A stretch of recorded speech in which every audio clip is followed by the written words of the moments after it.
Let's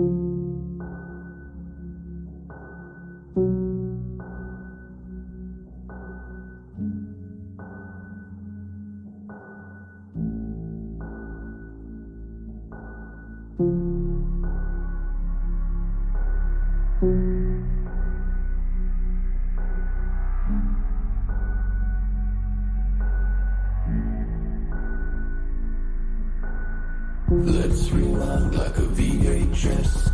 Turn back the time, feel the beat in our chest. Make sure that you never forget.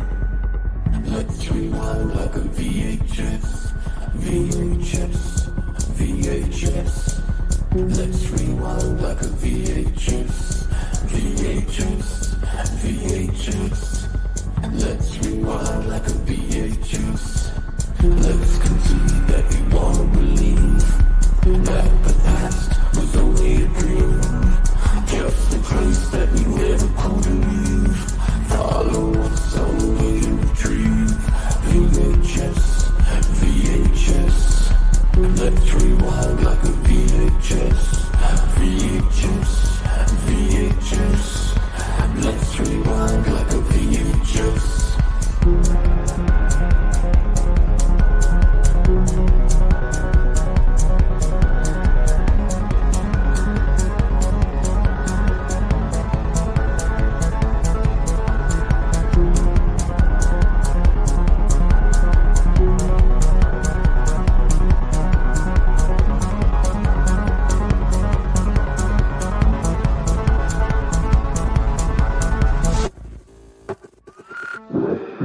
Like a VHS, turn back the time, feel the beat in our chest. Make sure that you never forget. Let's rewind like a VHS. VHS, VHS. Let's rewind like a VHS. VHS, VHS. Let's rewind like a VHS. Let's concede that we wanna believe that the past was only a dream, just a place that we never could leave. Follow us on the way to retrieve. VHS, VHS. Let's rewind like a VHS. VHS, VHS. Let's rewind like a VHS. What up, everyone? DJ Anubis here with you on the Metal Time Radio podcast with my good friend and co-host Kevin Lambert from The Entertainment Headquarters. Here with another episode of the Cinematic Synergy, a show in which we take turns, alternate once a month to decide on what movie we want to sit and review. This time around, Mr. Lambert picked 2019's The Shed, directed by Frank Sabatella. Starring J.J. Warren, Cody Castro, Sophia Hapanian, Saban Fallon Hogan, Timothy Bottoms, Frank Whaley, and plot is two best friends, Stan and Dahmer, have dealt with bullies their whole lives. When Stan discovers a murderous vampire taking shelter in his shed, he knows he has to find a way to destroy it, but Dahmer has a more sinister plan for the vampire. So what made you decide on this particular film? I mean, aside from the obvious, because he's a vampire dude, get ready because the Kevin Lambert Express is coming through on his channel in the next month, where he's going to be giving you a lot of vampire shit. Plus, he's going to Romania, so he's going to go visit Mr. Dracul, and we'll be looking forward to his review and excitement doing that. So anyway, obviously a vampire fan. I mean, but did you know anything about this film before you picked it, or no? No, I basically, as you've mentioned, Dracula fan, vampire fan, love vampire, gothic, myths and legends and the movies and all that stuff, the whole like culture of it. And since we were leaving the summer and heading into the autumn period and heading towards October, Halloween, I thought to myself, for my pick, I would start selecting horror movies leading into the month of October. It didn't have to be a vampire movie, but it just happened to be. I was just on Amazon Prime And I just was in the mood one day looking for horror movies, and this came across.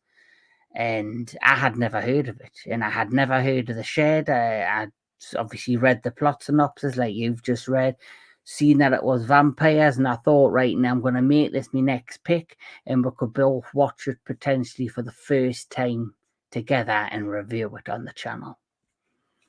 Yeah, I think I remember this getting released, and I think initially it was on Shudder, although it's not there now. I had to go actually rent it off Prime, but basically, I remember seeing a little bit about the advertisement for it and everything, so I kind of just it kind of put it off. It was in the back of my mind, but had not seen it, so obviously the first time seeing it myself. Mhm.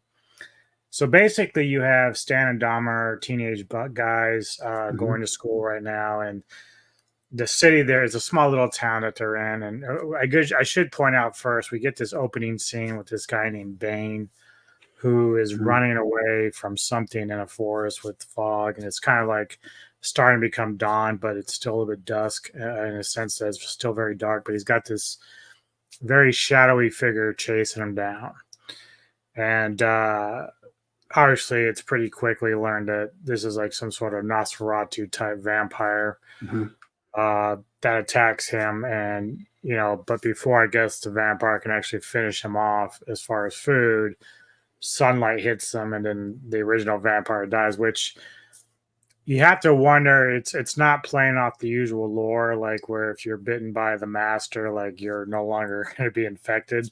So we clearly don't have that playing effect here, because immediately Bane notices that his skin starts to burn, so he's running through this cornfield and stuff because it's out in the open, and he puts on like this tarp or something that he got from a wood pile, and he's running to this shed so he doesn't burn alive. Did you find it interesting to know how fast the master burned as opposed to anybody else in the film who was a vampire? Yeah, that was especially the fact that in the area that they were, it still wasn't really that brightly lit. Right. So even when the master's burning, it's not like he's under direct sunlight. You could still see shade and all that. And then obviously after the master dies, and Bane, who we must point out as well, is a neighbor. He's like a farmer or a hunter who lives up the street from the main protagonist's family, his grandfather's farm.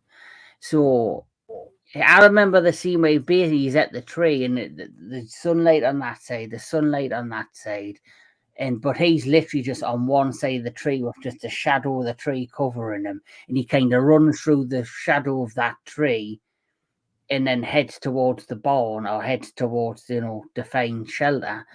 But then obviously the main vampire was even under more shade than what he was, and he got lit the fuck up. Yeah, I thought that was a little strange. But anyway, obviously Bane like puts himself into the shed, and he's there for a while, and we really don't even know how much time passes, really.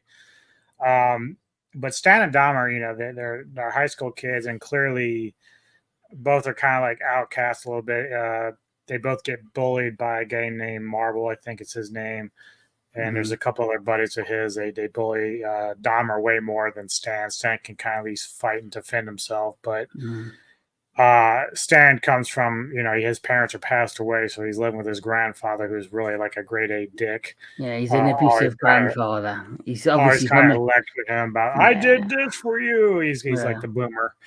Yeah, he's got like in a military background. He's like obviously saved wartime, but he's obviously going through something himself. He's very like, he's very regimented, but he's also very abusive to the grandson, Stan, who's clearly grieving and going through stuff after the loss of his parents. Because also after that initial scene, because I'll be honest, after the initial scene where you see Bane, who becomes a vampire and hides in the shed, you get that family scene in the kitchen, which I thought, oh, this is going to be one of those really shitty, crappy B movies, because the acting, I'll be honest, in that scene made me think, oh no, this is But I don't know if it was really intentionally done like that, or this is going to be one of them really cheesy vampire type films, because the acting came across very B movies, very cheesy-ish. Yeah, I And don't then, know. Like, it's very interesting because obviously that's a dream sequence that Stan was having, but you don't really know if that was like reflective of how his life was before it became what it was, or if that was yeah, like just some sort of what he was wishing it would be yeah. compared to what he's living now. Yeah, so that's what I was going to say. Like, so when that sequence happened, and then obviously you finally then come to the realization he's having a nightmare, and you see his mother standing there bald after you seen her with hair, and very happy, lovely lady. She clearly must have died of cancer or some sort of illness. And then you see in the shop with the dad who basically has a gun in his mouth and commits suicide. Then it suddenly pans to where he's got bruises on his face, which up in that point we didn't know he was getting bullied. And suddenly the tone took a different turn for me, where I thought, oh, you had this really happy-go-lucky kind of soap opera scene, to now we're getting very dark very quickly, and the realization of what's going on happens very fast. Yeah. And so obviously, we have like some fill in where they're just kind of going to school. He has this crush on this girl named Roxy, who unfortunately has like some sort of friendship slash ex girlfriend of the guy that bullies them, Marble. Played pretty well by Chris Petrovsky, who does a good job of the bully guy here. I've seen him in some other stuff, but minor roles. But there's a day where Stan comes out and they have a German Shepherd dog, and the dog's barking at the shed, and Stan doesn't really know what's going on. Eventually, the dog runs in, and then you hear like this yelping, and all of a sudden we see the remains of the dog, and it's like, "Fuck, what the hell's going on here?" And then, of course, Stan's like telling his grandfather, who is very close to his dog, he's telling him, "Yeah, there's something in the shed, man. Like it killed the dog." And so Grandpa's like, "Well, I'm gonna fucking beat this dude to death." And there comes this point. This happens Well, twice. they think he's like a druggie. Like, you think it's like a druggie, like a hobo's went into the shed, Yeah, and basically he's hiding out. He's coming down off his fix or something. So obviously he tells the granddad that, oh, we've got some hobo druggie in the shed that killed Ike the dog. And then obviously he doesn't believe him at first, but then when he sees the remains of the dog, he's full of rage. He goes, "I'm going to kill you. I'm counting if you don't come. I'm coming in there. I'm going to beat your ass." And obviously he goes into the shed, and you just hear like shouting, screaming, a bit of hustling, bustling, and then it goes quiet, and then Stan goes to open the shed, and the next thing you know, you just see his grandfather, and then you just see the blood, and you can see the vampire behind him, then you just see the blood scatter from underneath the door, which yeah, was a really cool scene. yeah. And here's a funny thing too, right? So there's another movie called Shed, and so when I was looking for this, I found this other one that was free. So I thought maybe they were the same movie just with different covers because they look almost similar in presentation. So I started watching and like, I don't remember this being the one that I saw that the other day, the one that you were referring to. And so like I'm watching and I'm like, but 20 minutes in, dude, I'm pretty interested. I'm going to send you a link to it because it's actually pretty cool. I don't know how it ends, but I was actually kind of enjoying it. And like, some ways I kind of enjoyed it more than this, but it's far more basic. It's more like independent compared to this one. But Yeah, anyway, clearly 20 minutes in, I knew it wasn't the same film. So I had to go find this one because yeah, like I just had to. So, yeah. So, Stan realizes that, his grandfather's gone. Now, this is where shit loses me in this movie a bit. And I'll explain more later. But he goes to call the police. Now, we have an earlier scene where the guys in the car, the bullies, almost run him over on his bike. So he's kind of swerving. Then all of a sudden, he runs into a police car, which is the sheriff played by Saban Fallon Hogan, and then the deputy, I guess, the black guy. And the black guy's like all up in his shit because I guess Stan has like a delinquent history, juvenile issues, probably stemming from his time with his death of his parents, obviously. Now, the sheriff, she's a little bit more lenient. She's like, maybe this kid just needs a break, yada, yada, yada. But he goes to call the police in regards to his grandfather. He knows his grandfather's toast. So he's getting ready to call, but then he sees his probation letter next to the phone. And he decides, and like the old genius that he is, not to call the police. So now he's got this secret going on in the shed. He just goes on, tries to, live with his life and then deal with whatever in the shed. And he starts, of course, again, more bullying by the bullies for Dahmer, and then Dahmer's constantly getting his ass kicked. He's getting the bigger brunt of the bullying. Yeah. So he's been through, like, obviously Stan's been through a traumatic experience, losing parents, abusive grandfather, and he's got a tough life, but he doesn't seem to get the bullying the same way as Dahmer, and he seems to be handling it differently, where Dahmer's just full of rage and anger because he's just sick of being that kid that's constantly getting bullied. I was gonna say it's kind of like a tale of two dudes. Like Stan has like allowed himself to be kind of angry, and like part of his probation is his reaching out and hurting people, maybe just out of anger of what's going on. Whereas Dahmer's been building this shit up inside the whole time, and we see towards the end of the film or throughout the rest of the film where Dahmer's like ready to go fucking Hannibal Lecter on people. He's like done. He's toast. He's done with it. So, of course, we have this other, again, I said that Roxy is sort of kind of taking a liking to Stan in some ways, even though her girlfriends are pretentious, part of a clique, and they don't really like him because he's a freak or whatever. They kind of run with whatever, group is going. Well, like the mean girls of the school, basically. Yeah. So anyway, again, like there comes a point where Stan starts drilling holes in the shed, like to bring in some sunlight. He's really, I don't know why he's really toying. I would have just tore the whole fucking thing down and just been done with it. But easy as that, it hurts. But I guess at that point, he really doesn't understand totally what it is. So I guess he doesn't really know if it's going to kill it or not. But he knows the light fucks with it in a hard way. So, anyway, Dahmer shows up, and now he's got to convince Dahmer that there's something going on in the shed. And Dahmer thinks he's lost off his rocker until he actually fucking almost literally sees it. And he's like, oh my God, what the fuck is that? And now there's two different approaches here. Stan's like, you got to help me deal with this. How are we going to get rid of this thing? And then Dahmer's like, no, this is ours. This is our monster. We can use this. Because Dahmer's like his own plan. He's like, I know exactly what to do with this thing. And it's to deal with his bullies. And so, again, I'll let you take it from here. You can kind of explain how it unravels with. Yeah.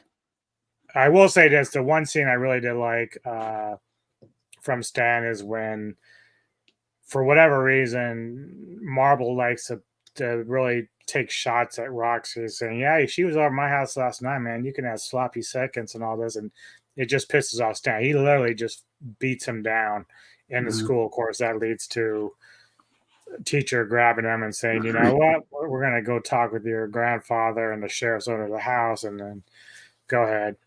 Yeah. Well, going back to the bit where Dahmer discovered that there was a vampire in the shed, initially, if you think, and this shows you how stupid teenagers are at times, as much as I like Stan, he's also being selfish in the terms of, instead of just getting rid of, he should have called it. In reality, if you found a fucking vampire in your shed, you'd call the police, you'd call a scientist or something, you'd do something. But no, like you see, he's seen the probation letter. And when he's talking to Dahmer, I felt sorry for Dahmer. He's like, I'm sick of being bullied. I've been the butt of jokes for years. I've mentally been tortured for years. I want to use this. And I know deep down he can't do that. But like you see, he's at the end of his tether. He's like, I'm going to kill these bastards because they have made my life hell for so long. But then Stan, he's like, well, no, I can't tell anybody because if I let anybody know about the vampire, it's going to affect me probation and I'm going to get into trouble. And it's like, that bit for me was a bit stupid. I want you to bookmark that because that's a very important scene that I get to later. Yeah. Yeah, but I just found that whole thing of his reading why we shouldn't tell anybody, where Dorma, I get his point. He's at the end of his tether. And then, of course, we'll fast forward to the bit you've mentioned in the school where Stan's had all this built-up anger, where like Dorma hasn't released his anger yet. His plan is, how he releases his anger is to get the vampire to kill all the bullies that's tormented him all these years. But finally, Stan, all of the grief from his parents' deaths, the grandfather, the vampire, whatever, all it took was for a girl and bad mouthing the girl for him to release it, and he beats the shit out of the bully. And then obviously he then discovers, because of the beating up and because his behavior has been erratic at school, and it's obviously also because of the vampire, the sheriff who we saw earlier on, this, the school and the sheriff have come up with an idea that we need to get the grandfather to bring him to the school, to sit him down, to have a conversation about his attitude and his behavior. So obviously Stan panics and he heads straight back to the farm and back to where the shed is. And in the meantime, the sheriff's arrived there fast, and she's knocked on the door, can't get an answer. She hears noises in the back and it's coming from the shed. She then suddenly realizes, somebody else is locked in the shed, presuming it's the grandfather. And obviously Stan arrives, he's being very erratic, very, saying you can't open the shed. Boom. I'm going to interrupt just real quick. My biggest problem is this, and you kind of touched on it. For the first part of this film, Stan's so worried about breaking probation, being caught up, sent to juvie or whatever. At this instance, he knows the vampire or whatever is in the shed. Now, logically, him running from school back to the house, and it all plays out like we think it does. Like, he shows up, the sheriff hasn't quite gotten in the shed yet, but she assumes Grandpa's in there and now assumes that Stan has done something illegal and like nefarious with the grandfather. Mm-hmm.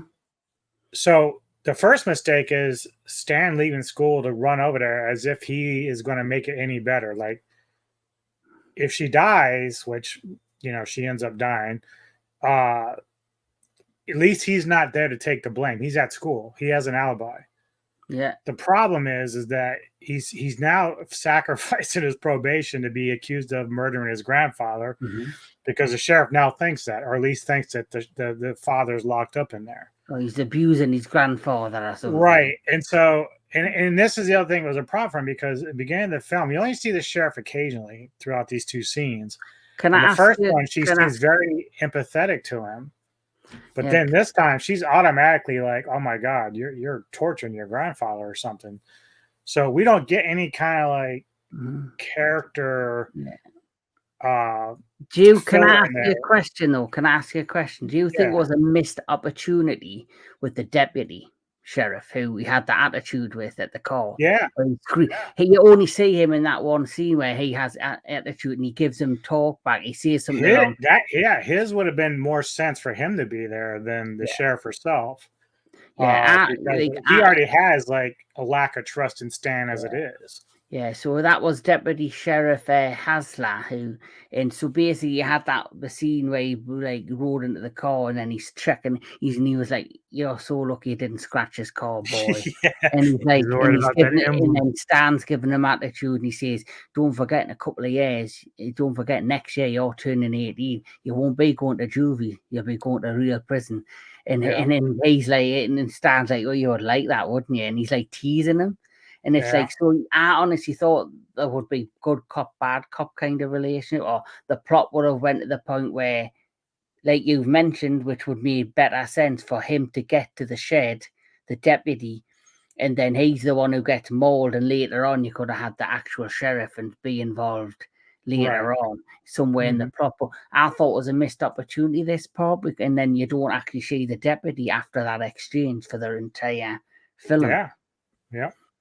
Yeah, it's kind of weird because, she's the one that was kind of like giving him the benefit of the doubt. Now all of a sudden she's the one that's automatically assuming he's guilty of something, and then of course she's the one that gets eaten or whatever. Definitely, and that's that. This is the problem with this movie is the script writing and the pacing, because it doesn't really make a lot of sense throughout the film with the characters. And this is the thing about the film for me, is that these characters are very interesting. I do like the dynamic to all of them, but if you took the vampire out, it'd actually be a better movie. Yeah. Like, I'd rather see the downfall of Dahmer becoming the one that just loses his shit and starts killing people. I'd rather see him be the villain, which he is kind of anyway, but rather than bring in the vampire aspect, I would just this, because the whole dynamic of their backstory is very interesting. They just never explored it. They never went there. Yeah, I believe that's why they made this a vampire movie, because obviously touching on a touchy subject, like, unless he was going to go all out and become a serial killer and find magical ways to kill people, like, like string them up, hang them, find traps or whatever, made it a proper gory horror movie like that.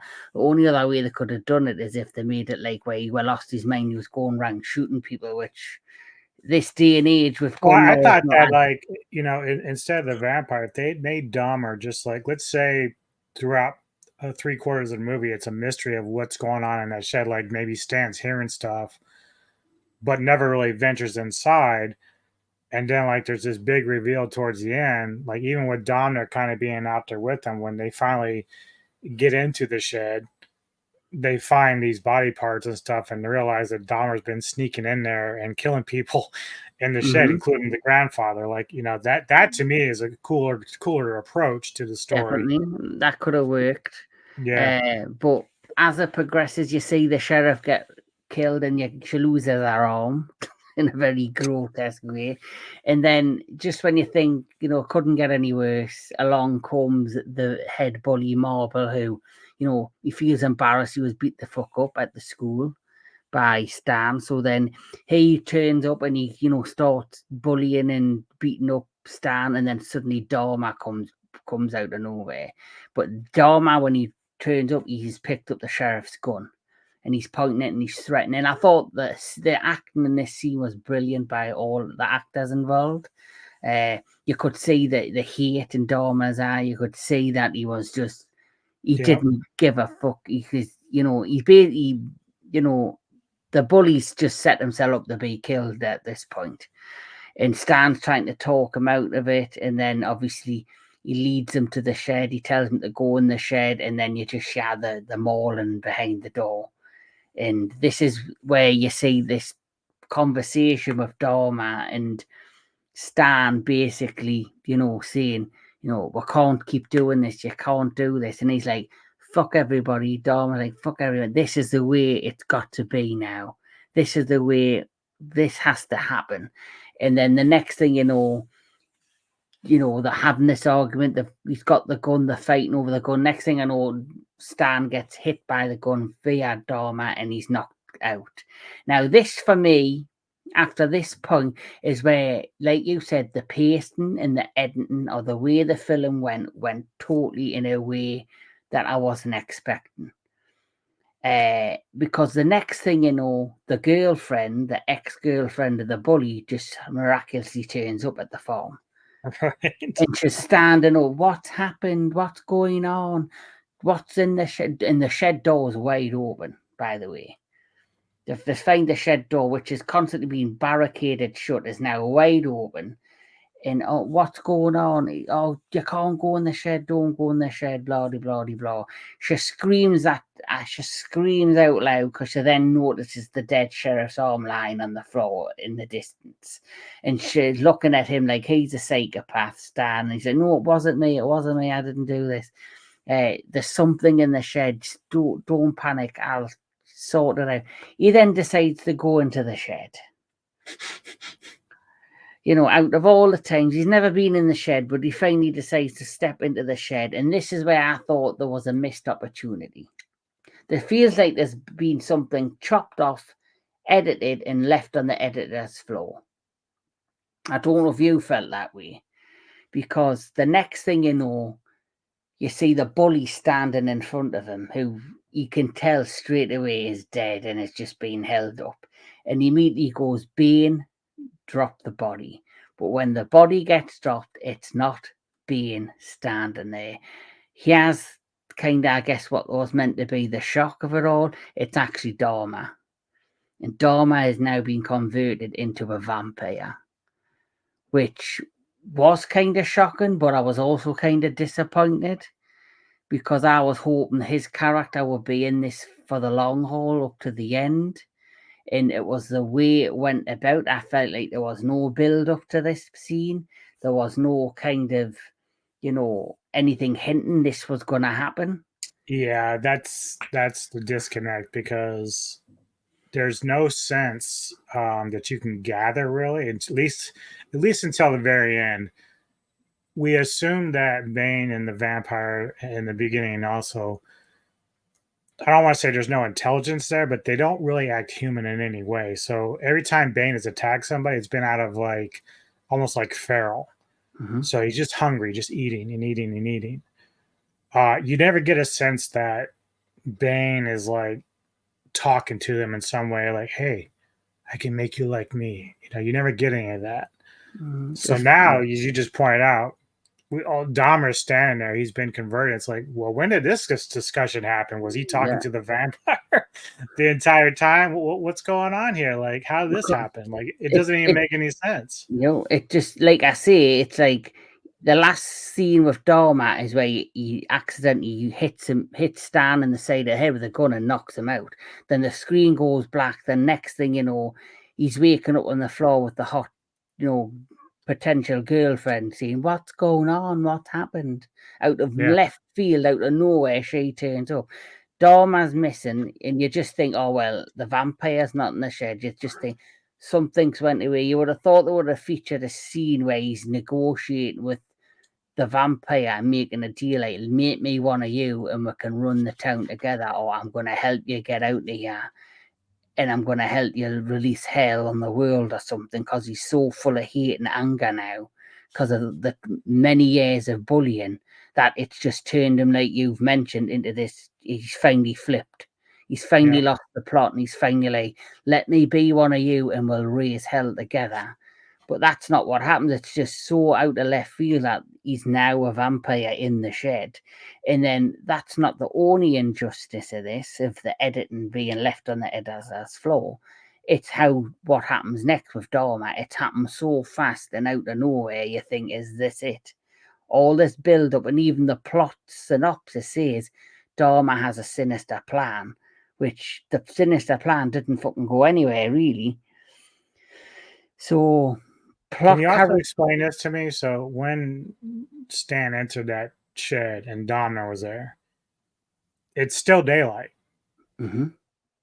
So when nightfall comes, we see Bane digging himself out of the ground. Mm-hmm. So I'm telling myself, how the fuck did he get there without turning the fire? Like, I still don't get it, because we have to go back to the beginning where Master was like, just a glimpse of sunlight came in and just destroyed him like ash. Mm-hmm. Yeah. And that's never explained how Bane got into the ground like that during daylight. Like I say, I think there's probably an extra 15 minutes of footage that's missing, where, they could have showed Dharma standing at the shed door looking through the window and the vampire staring back, and they could have seen, listen, do you want out of this fucking shed? I'll get you out of this shed, but on one condition. And you have to do it. And the scene could have been writing, he bites him or something, and he slowly begins to convert into a vampire. But at that time, he puts, like, as you've seen, he could have put a sheet over him. He could have done something and then walked him to the shadows of the woods and lifted the blanket off, and then he could have started burrowing underground to bury himself. And if you think about it, this film would not have happened. And I'm going to tell you why. This film would have been done in 5 minutes. For the simple fact, if he was bitten by a vampire and there's all the sunlight and he's stuck on that little bit where why didn't he burrow under the fucking ground there and then? Yeah. He could have just started burrowing to get under the ground before the sunlight hit him. And then that's It's possible. The only explanation is he was still pretty much human at that point. So the confusion about it all might have been why he was not thinking straight, as if when he became full-fledged vampire, their only goal is to be self-survival. So maybe that's what it is. But I'm probably just bringing excuses when there really isn't any. No, You know? just badly edited, badly storied at this point.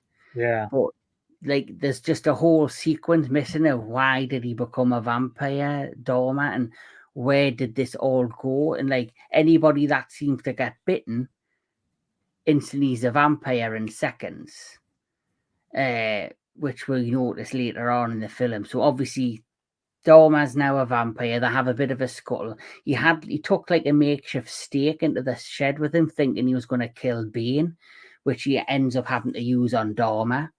And he thinks Dorma's dead. And like you said, you think he's dead. He's in the shed.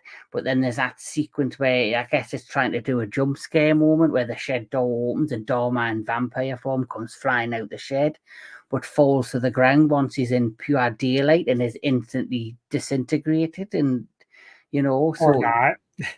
Or not. And after this sequence happens, after the death, they then make a plan that, you know, we need to prepare for Bane because he will be coming after us. So they basically barricade the house up, the farmhouse that they're in. They get it all set up. Him and now Buffy the vampire chick, I'm going to call her. The wannabe fucking Buffy chick who, that's just crazy plot, just lazy storytelling, how she just turns up to the farm and now she's shit scared of everything going on around her. Then next thing, she's built the courage up and she's fucking Buffy the Vampire Slayer. Yeah, I was like thinking about that final scene, and I'm like, okay, you're looking for a final girl, that's fine, but like, it's one thing if she was already built like this from the game, like you said, but we know that she was very scared and curling up with Stan outside and all this stuff, and then now she's the one that ends up destroying Bane. Like, it's like,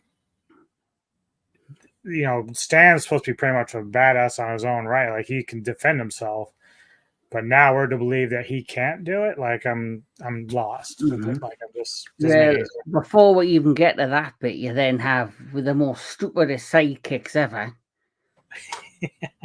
So there's the group of bullies, like you say. You've mentioned the main one who meets his end fairly on, which was Marvel. Yeah. And then I can't remember the name of his two sidekick friends, but I think one's Ozzy.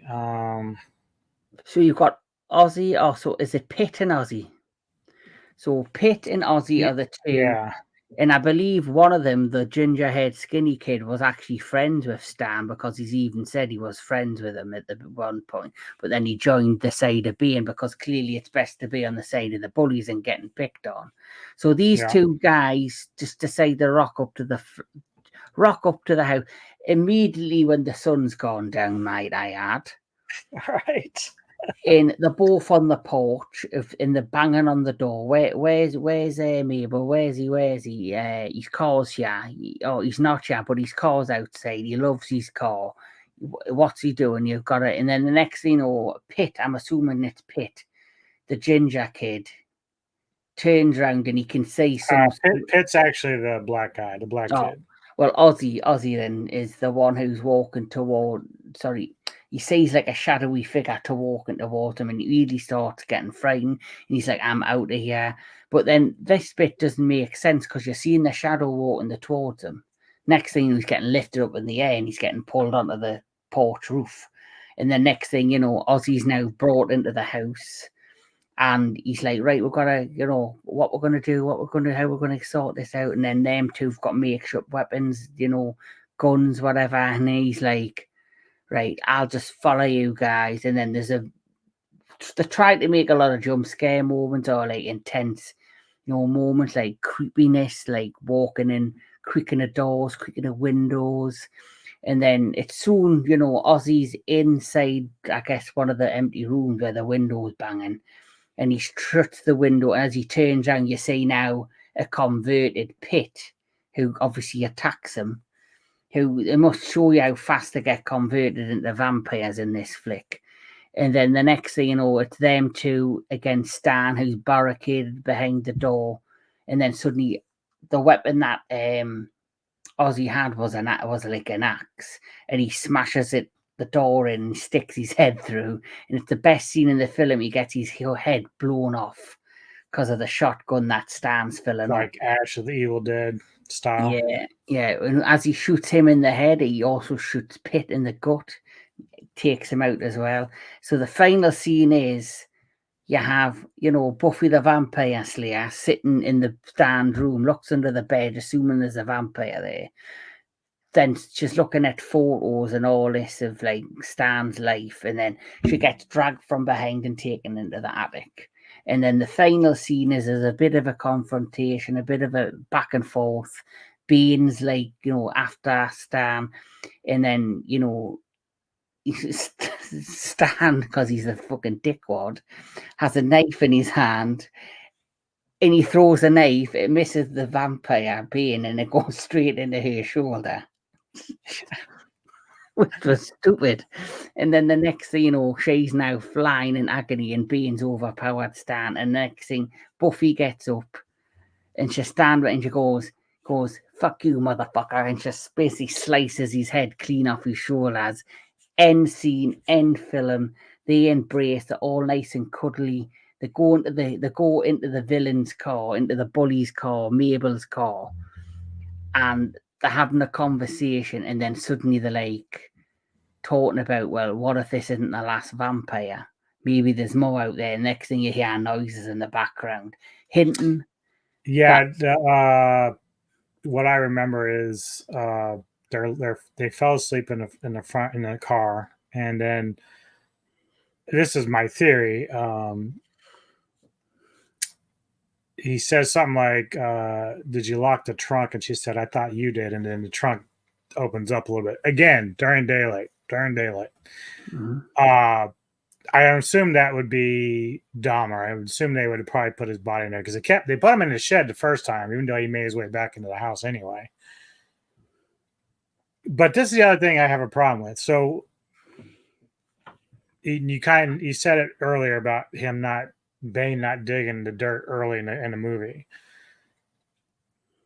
Up in the attic, after Stan takes a shot at him with a shotgun and it doesn't hurt him, you see like this quick vampire movement speed. Vampires throughout history are very quick usually. Mm-hmm. It's the only time I really see a vampire move fast. Bane was like fast. Yeah, he wasn't fast throughout the film until exactly. And so like again, go back to when he's out in the sun.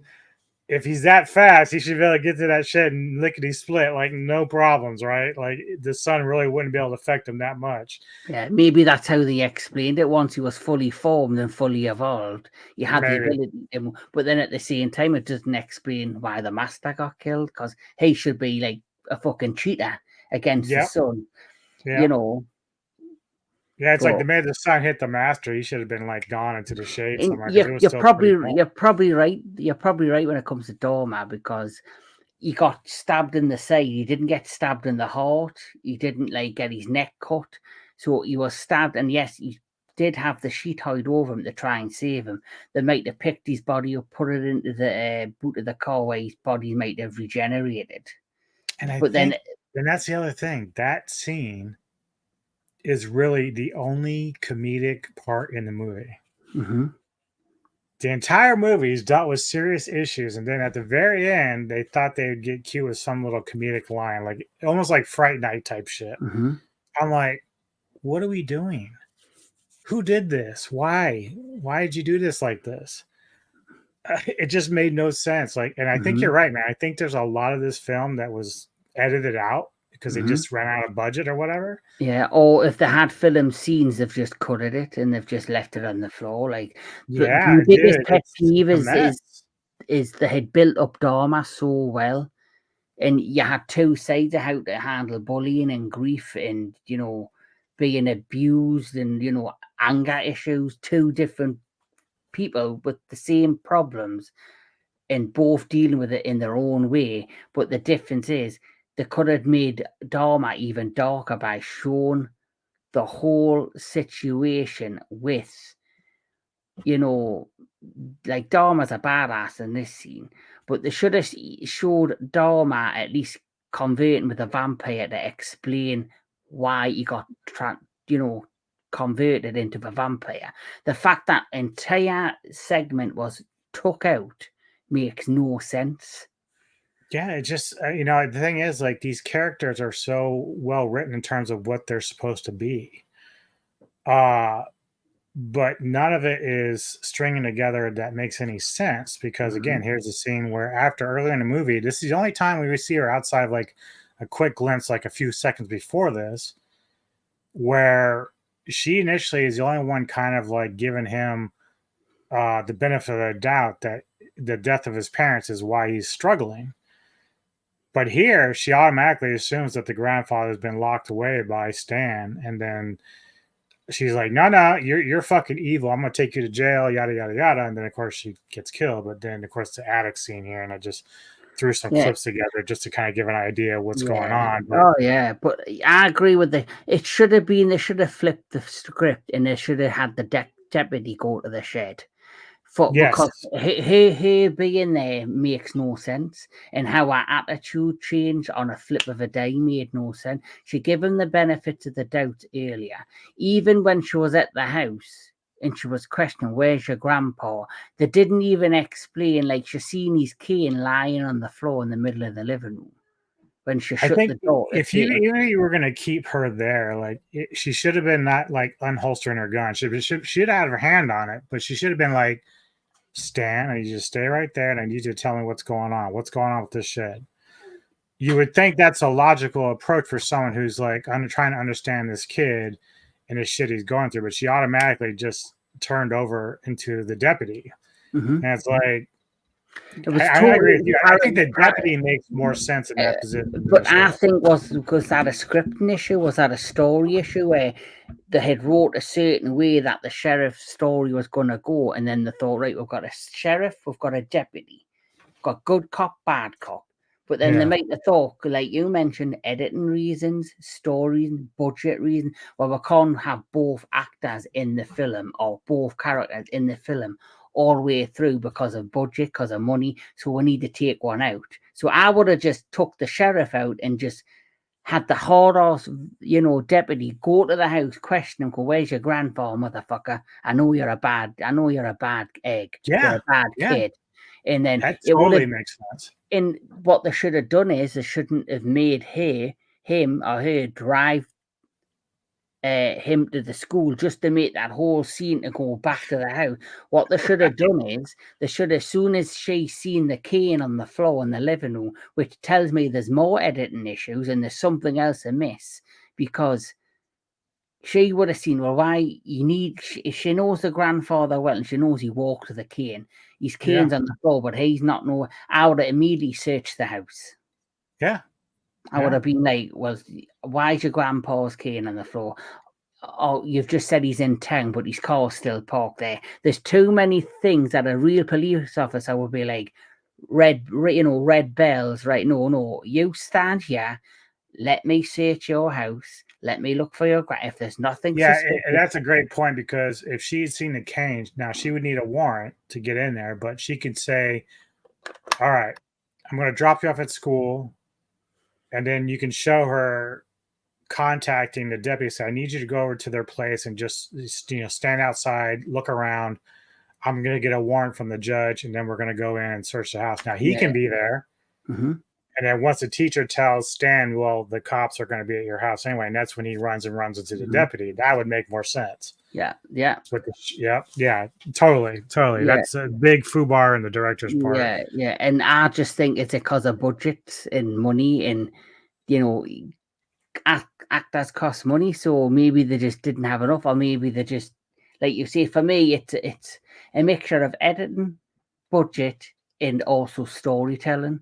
The story wasn't fully, converted properly in my eyes. Yeah, it's a waste of good characters, because the story by itself without the vampire is actually very good. I like the dynamics of the backstories that we don't get much of, but I like that you have two friends that grew up together. they're both dealing with bullying in different ways. One of them's internalizing everything, while the other one is pretty much just lashes out at times. And so, like, I like that dynamic. But also, one thing I will say, despite all the negatives, I do think the acting's pretty good when it came to some of the, like the first when I seen the acting with the the family, dream sequence at the foot, I thought it was very cartoony, but I think it was deliberately made that way, which I thought was good because it really made me go, oh, the acting in this is going to be terrible. I picked a shit film. And then after the dream sequence where it got dark throughout the dream, to then seeing, the relationships with the character, especially the actor who played Dharma, who I believe Cosmos, I think his surname is. I had Cody Castro, Cody Cosmo. I thought he was an excellent. But I just think they underutilized his character when they had hyped it up, and even the plot says he has a sinister plan. His plan didn't go anywhere, so they could really underdeveloped where his character was meant to go, in my opinion. And the fact that half of them, I believe that they missed an opportunity to showcase the relationship between him and being the vampire and how that whole transpired. Yeah. Total loophole missing there somewhere. Yeah, I mean, there was some possibility here for sure. Even if you kept the vampire stuff in, it's just too many plot holes, and it kind of loses itself along the way. What is your ranking? 1 out of 10. What do you give it? The positives are it's got some really good acting. I do think it had a lot of potential, and but because of the more negatives and positives, it is a film. If it was on the telly, I probably would watch again because it's something to watch. I'm going to give it 6 out of 10. I think that's a fair rating. There's more negatives than positives, and you can also tell because of the budget. I do believe this was a film that was made for, say, Shutter or Dread. I think it is a made-for-TV movie, which might have been another thing that hindered it. And I think it tried too much to be like a Fright Night or Monster Squad kind of knockoff. Yeah, and it's surprising because apparently the director was involved with the Saw franchise, and you can tell with the characters and how strong the characters were written that would make sense. The problem is it just has too many plot holes, and a lot of shit doesn't make sense. Does it tell me what the budget was on this? No, but yeah, I don't know. I went back and forth between 4 and 5, and I think I think about it, it's more just like a 4 for me. I found myself kind of losing interest towards the end because I'm like, dude, this is all over the fucking place. It's not staying coherent or cohesive with the storyline. Shit just does not make sense. And I start to lose interest whenever these things happen with movies, and it's like, it's a shame because the good thing is the acting is really phenomenal. They're really good actors that did a good job with each role. I felt each one of them on what they were trying to achieve. The acting is the thing is that is probably the highlight of this movie, despite the plot and the editing and all that. The acting is quite good in it. They did, they did do a really decent job, and it's not the actor's fault that this hasn't turned out the way it should have went. It's down to the editing, it's down to the storytelling, because an actor's job is to bring a character to life and to help create the story that is the vision of the writers and the director. And so they've done their job, but it's everything else that unfortunately has let this film down. Yeah, even Mashaka Benson, who played the deputy, like the small scene he was in, you believe that he really dislikes Stan. You got that feeling.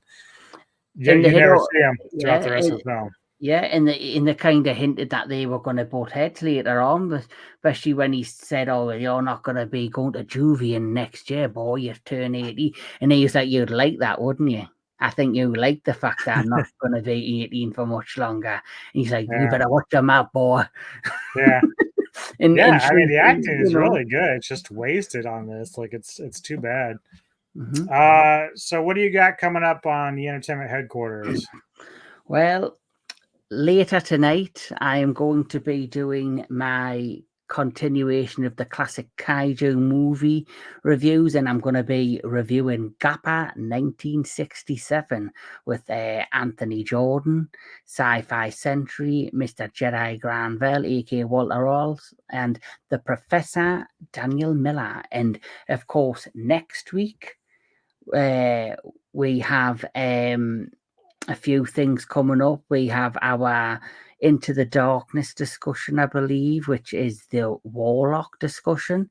And I believe we've also got coming up soon this continue on the thread of like darker Halloween type movies. The retro classic movie show will be Sleepy Hollow. And later the day as well, I will also have my Beetlejuice review up on the channel. Very nice. So later today, in about a couple hours, I'll be rejoined by Mr. Lambert here and Mr. Tony of the Dead as we do our Ghouls of Midnight review for The Death Artist, 1995, with Michael Anthony Hall, remake of A Bucket of Blood. So that'll be a lot of fun to get into. Tomorrow, I will be doing a review from a movie called Exuma with my special guest, Omni, who I've been looking forward to doing something with. She just did Long Legs with Mr. Lambert there. So she is trying to eventually get her own channel started and stuff, but we're kind of like bringing her in and doing some reviews. So be nice to do something with her. And I know she really was excited about that film. Going forward, as he said, we got a lot of things planned with Into the Darkness and a bunch of other stuff in October for sure. So I do have my pick for the next cinematic synergy, though. Ooh. Now, I think I've seen it. I don't know if you have. I think you have. If you have, it's going to be a revisit for both of us because I really like this film. I did a audio review for it a couple of years ago when I was still just doing audio stuff. So you and I are going to watch 2021's The Sadness. And we're going to revisit that. Oh, yes, I like The Sadness. Yeah, so we were going to go and dive back into that. That movie, very underrated. Well, all I'm going to say is The Sadness will make me happy after watching The Shed. It will be the happiness, not the sadness. All right, man. Thank you for joining me again. Appreciate it as always. And I will see you in a couple hours. For the rest of you, please go check out his channel, like and subscribe to the Entertainment Headquarters. A lot of great content over there. Like and subscribe to this video if you like the content here as much. We appreciate all your support. We will see you next time on the Cinematic Synergy.